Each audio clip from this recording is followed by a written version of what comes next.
एक बार पुनः आप सभी का स्वागत हमारे इस ऑनलाइन प्लेटफॉर्म पर, जहां हम बात कर रहे हैं हिंदी वर्णमाला में स्वर और व्यंजन की। स्वर समाप्त हो चुका है, व्यंजन समाप्त हो चुके हैं। एक प्रश्न पूछता है कभी काल कि दिए गए वर्णों में जो शब्द हैं उन शब्दों में वर्णों की गिनती करनी है। मतलब जो शब्द हैं, जो कि जानते हैं भाषा की जो सबसे छोटी इकाई होती है वो वर्ण होती है। तो वर्ण मतलब स्वर और व्यंजन। तो उस एक शब्द में कितने स्वर और कितने व्यंजन हम उनको छिटकाएंगे, एनालिसिस करेंगे, उनका विच्छेदन करेंगे, एक एक भाग को अलग करेंगे। कहने का मतलब क्या है, जैसे हम एक शब्द लिख रहे हैं, मैं व्याकरण की ही बात कर रहा हूं, व्याकरण। अगर इसी में कहा जाए कि भाई ये बता दो इसमें कितने वर्ण आए, यानी कि गिनती कर दो, एक यहां पर और एक यहां पर हम शब्द ले रहे हैं महात्मा। अब दोनों में कह दिया गया कि भाई बता दो इसमें कितना है, इसमें कितना है। तो करेंगे क्या, वही गिनती हमको करनी है। एक एक वर्ण को, एक एक स्वर को, एक एक व्यंजन को, सबको अलग करना है। तो चलिए अलग कर रहे हैं। ये तो एकदम स्पष्ट दिख रहा है कि वह आधा है, तो आधा के लिए पता है, हम हलंत लगा दे रहे हैं। इसमें से स्वर नहीं है। यह में देखिए एकदम स्पष्ट दिख रहा है, आ की मात्रा दिख रही है, तो आ निकल जाएगा, ये दूसरा वर्ण निकल गया। क की भी वही हाल है, अ निकल जाएगा। उसके बाद र बच रहा है। र का बताया गया था आपको 4 रूप होते हैं, रेफ वर्ण कहलाते हैं, और इनमें भी देखिए अ निकल जाएगा। और अंत में बच गया ड़, इसमें से भी अ निकल जाएगा। महात्मा को भी हम हटा दें। अब यहां से पूछा जाए कि भाई इनको गिनो, और इनको गिनने के बाद बताओ कि इसमें कितने वर्ण आए हैं। आपका विकल्प ए, बी, सी और डी दिया रहेगा।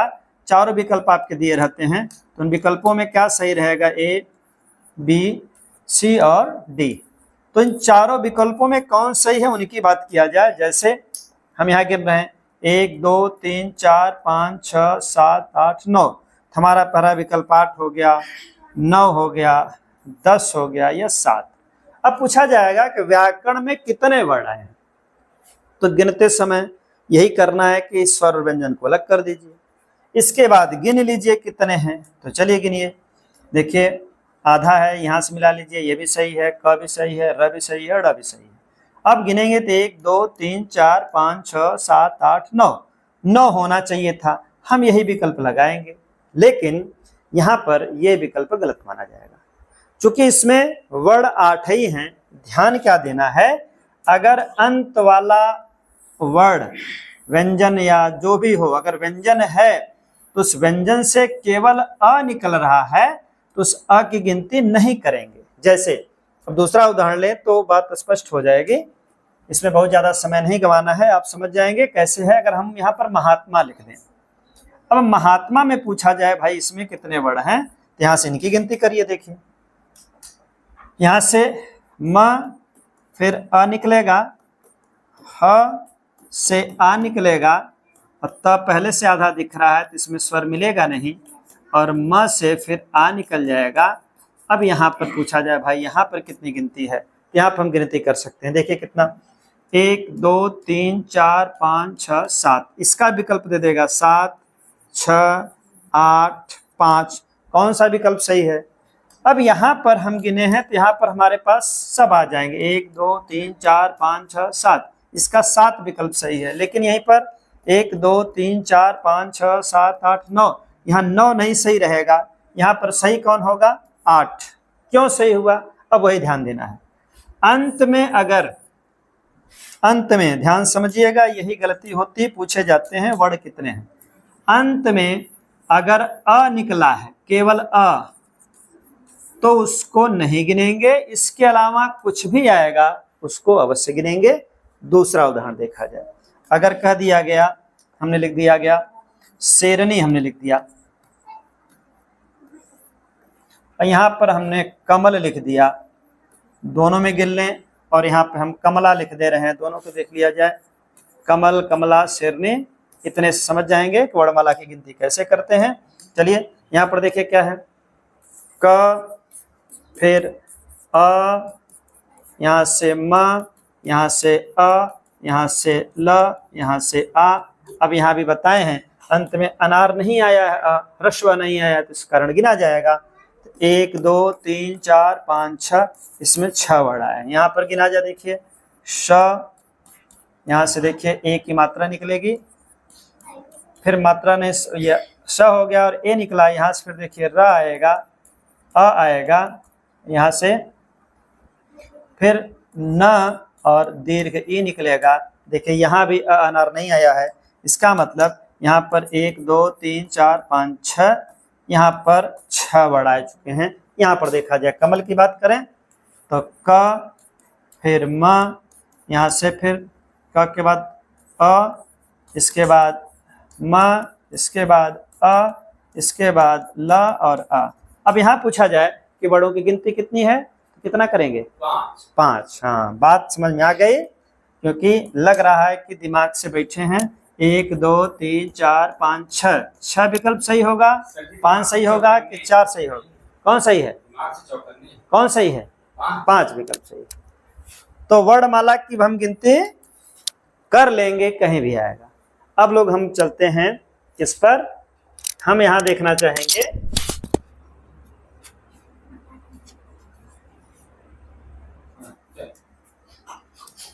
अब हम देखेंगे, चूंकि वर्णों की गिनती तो हम कर चुके, अब गिनती करना है कि शब्दकोश में वर्णमाला का क्रम क्या है। शब्दकोश से मतलब डिक्शनरी से है।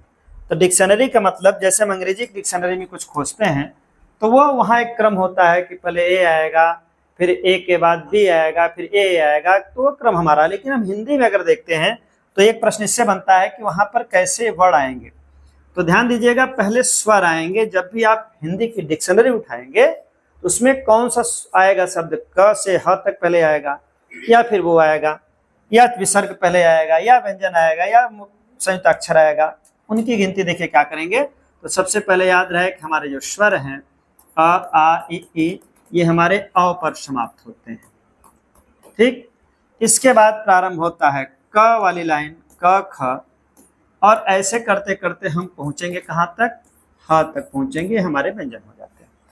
अब डिक्शनरी में कौन सा वर्ड पहले आता है, इस पर भी प्रश्न बनते हैं कई परीक्षाओं में। तो यहाँ भी आप उससे भी तैयार होकर चलिए। तो ध्यान दीजिएगा, इसके अलावा हमारे बनते हैं कौन कौन, अंग बचता है, अह बचता है, और एक जो बचता है ये, जिसको हम लोग चंद्रबिंदु के नाम से जानते हैं, ये बचता है। तो कौन इसमें वहां रखा जाएगा, ये कहाँ रखा जाएगा? स्वर में तो आएंगे तीनों, लेकिन ये स्वर में कहाँ आएंगे? तो उसको ध्यान देना है कि ये स्वर में जो आएंगे ये सभी किसके पहले बिठाए जाएंगे। तो केवल इतना ध्यान देना है कि जो स्वर का क्रम है अ से अ तक वही रहेगा। केवल अंतर क्या है, हमको सबसे पहले अंग बैठा देना है, उसके बाद चंद्र बिंदु बैठाना है, उसके बाद अह बैठाना है, और वो क्रम जैसे था वैसे लगेगा। मतलब डिक्शनरी जब खोला जाएगा तो पहले अंग से जितने शब्द बनेंगे वही मिलेंगे, उसके बाद चंद्र बिंदु वाले मिलेंगे, फिर अह मिलेगा, ऐसे ये बनेंगे। अब बात आती है व्यंजन में। व्यंजन में कौन किस, हाँ, पहले अंग आए, सबसे पहले अंग आएगा, सबसे पहले डिक्शनरी में अंग आएगा, उसके बाद नहीं, ह्रस्व नहीं आएगा, सबसे पहले आएगा। ये हमारा तो स्वर है, लेकिन जैसे डिक्शनरी खोलेंगे तो डिक्शनरी में हमारे स्वर में तेल लगता है कि इसके बाद अंग आना चाहिए, आना चाहिए, और उसके बाद वो चंद्रबिंदु इत्यादि जो लग रहा है ऐसे आना चाहिए। लेकिन जब भी हम डिक्शनरी खोलेंगे तो वहां उसका जो क्रम है, यही जो हमारा मूल क्रम है अ से अ तक, वो तो अपने जगह पर है। केवल इन्हीं 3 को याद कर लीजिए कि सबसे पहले अंग लिखना है, बीच में चंद्र बिंदु रहेगा, और अंत में अह, जिसको हम विसर्ग कहते हैं, अयोगवा, मतलब दोनों अयोगवा के बीच में चंद्र बिंदु आ जाएगा, और वो क्रम जैसे अ आ ई जिस क्रम में था हमारा वो पड़ा रहेगा। अब बात आती है व्यंजन में कौन पहले आएगा। तो व्यंजन में ध्यान दीजिए, व्यंजन में क पहले आया है, लेकिन क से लेकर अगर पूछा जाए परीक्षा में कि क के पहले, तो कोई आएगा नहीं। पूछा जाए क के बाद, ये प्रश्न है, क के बाद कौन सा व्यंजन आता है, कौन सा व्यंजन आता है, हम विकल्प दे रहे हैं, कौन सा व्यंजन आएगा। कहाँ पर, मैं ये डिक्शनरी की बात कर रहा हूँ, शब्दकोश की। इसके बाद कौन सा व्यंजन आएगा? क के बाद। अब क के बाद सामान्यतः हम याद करते हैं क्या? ख, ग, घ ऐसे चलेगा। हम विकल्प दे रहे हैं, पहला ख, दूसरा विकल्प हमारा है च, तीसरा विकल्प हमारा है छ और चौथा विकल्प हमारा है न। अब इसी में से कोई एक सही है, तो क्या लगना चाहिए? क के बाद क्या आएगा? ख आना चाहिए। तो सामान्यतः हम विकल्प भी यही लगा कर आएंगे कि क के बाद क्या आएगा,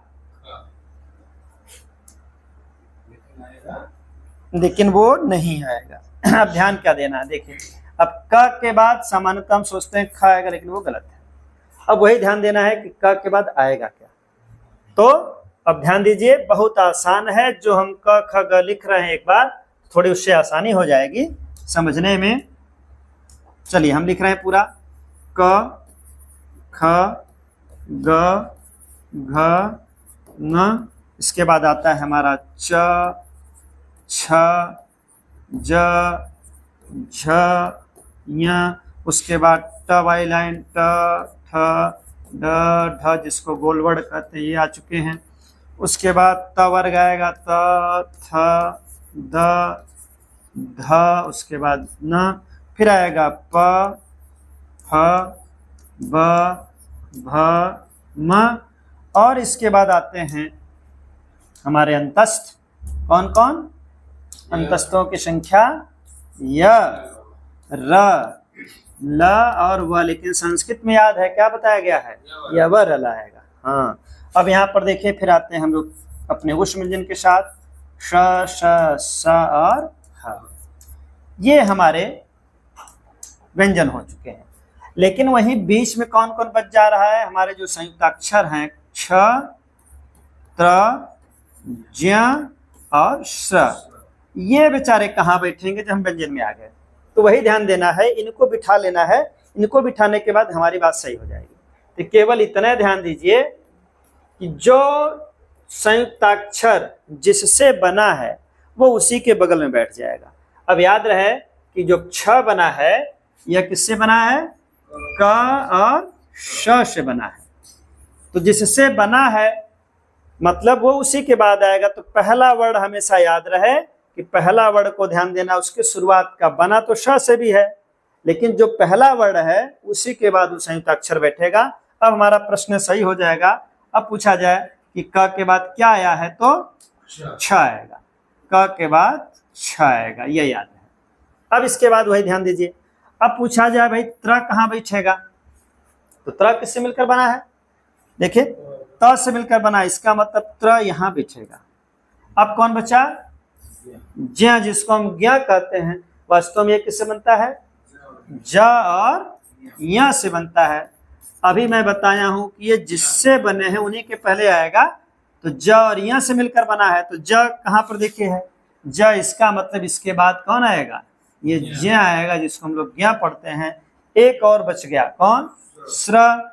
ये भी पता है कि ये तालव्य श्र और र से बनता है, तो किसके बाद आएगा? श के बाद। तो इनको बिठा दिया जाए कहाँ पर? यहाँ पर।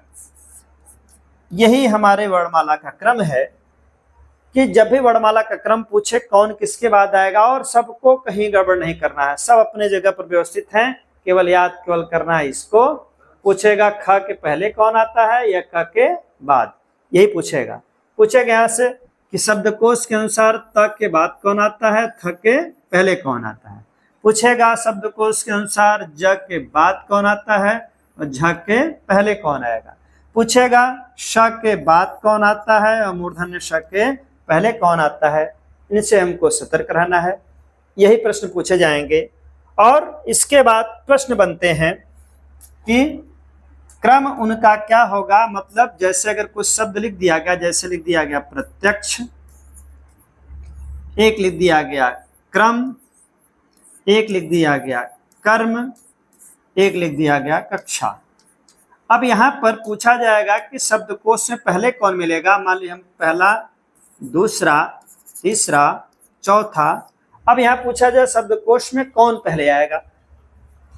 अगर इनको लिखना है शब्दकोश में तो कौन पहले मिलेगा, तो ध्यान क्या देना है, हम पहले उसका विच्छेदन करेंगे, इसको फैलाएंगे, इनका एक एक वर्ड अलग करेंगे। उसके बाद हम निकाल लेंगे कि पहले नंबर पे कौन आएगा, दूसरे नंबर पे कौन आएगा। चलिए अलग किया जाए।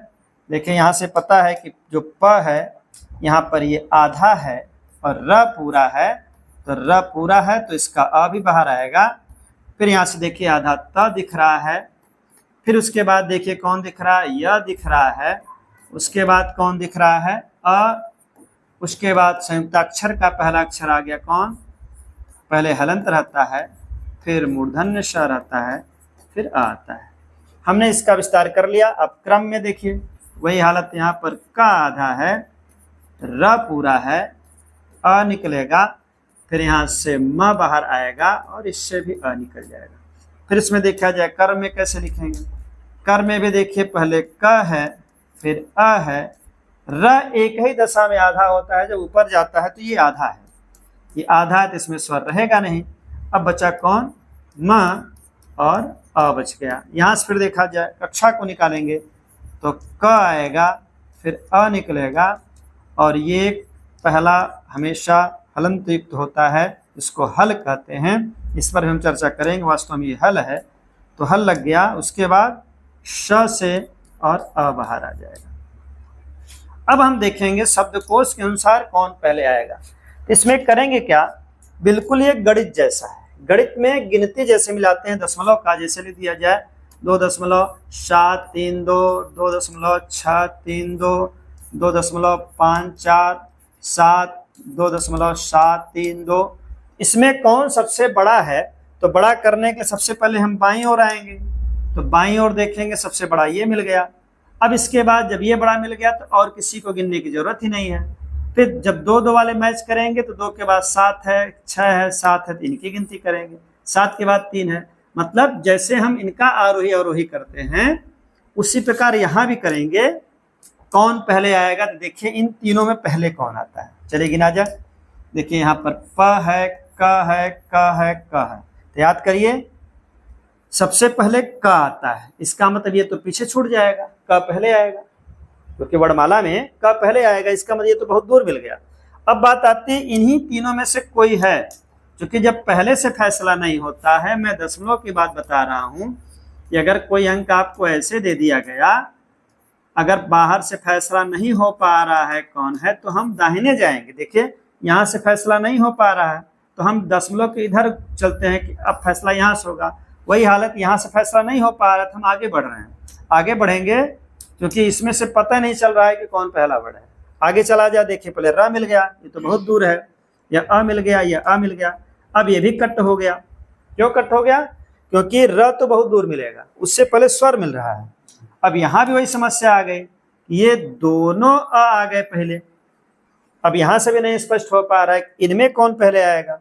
अब यहाँ तक तो ये 2 लोग तो कैंसिल हो चुके हैं, इनमें देखा जाए कौन पहले आएगा, तो अ के बाद यहाँ र मिल गया, अ के बाद यहाँ क मिल गया, तो पता चल गया पहले क आएगा। इसका मतलब पहला नंबर किसको मिलेगा, कक्षा को। मतलब शब्दकोश में पहले जो अगर हमको मिलेगा, इन चारों में अगर खोजना है तो पहले कक्षा मिलेगी। चलिए अब दूसरा देखा जाए, इसकी बात तो खत्म हो गई। अब यहाँ पर देखिए ये क वाला आया था, इसका मतलब ये आएगा। दूसरे नंबर पर क्या आएगा, कर्म आएगा। अब बात आती है तीसरे की।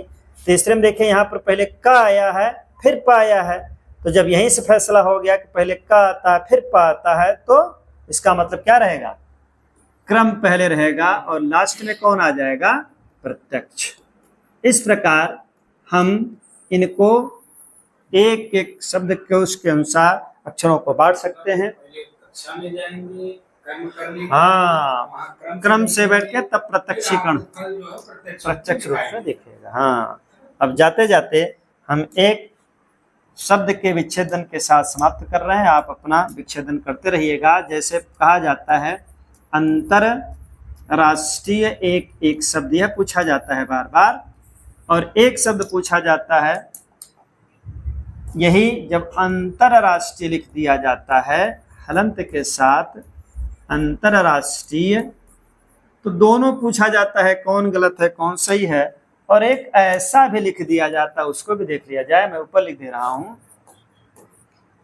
अंतर राष्ट्रीय, ये तीनों ही सही, ये भी सही है, ये भी सही है, ये भी सही है, तीनों सही है। तीनों क्यों सही है? देखिए, ये जो अंतर्राष्ट्रीय है ये दो राष्ट्रों का अंतर है। जैसे भारत और पाकिस्तान का भी एशिया कप हुआ था तो दो राष्ट्रों के बीच हुआ था, ये राष्ट्रों का अंतर है। अंतर मतलब घटाना जिसको हम कहते हैं, ये अंतर है दोनों का। और ये जो अंतर है, देखिए ये दोनों बात एक ही है। पीछे र के प्रकार पढ़ाए गए थे। देखिए ये र जो है, ये र हमारा आधा है। अब इस र को आधा है तो हम उसके ऊपर बैठा सकते हैं। कहते हैं भैया तुम उसके सर पे बैठ जाओ, यहाँ अच्छे नहीं लग रहे हो। ये कहेगा ठीक है, हम अगले वाले के सर पे बैठ जा रहे हैं, तो फिर ये अंतर्राष्ट्रीय बन जाएगा। मतलब ये दोनों बात एक ही है, चाहे इस तरह अंतर्राष्ट्रीय लिखा जाए चाहे इस तरह अंतर्राष्ट्रीय लिखा जाए। ये क्या है? ये नेशनल है।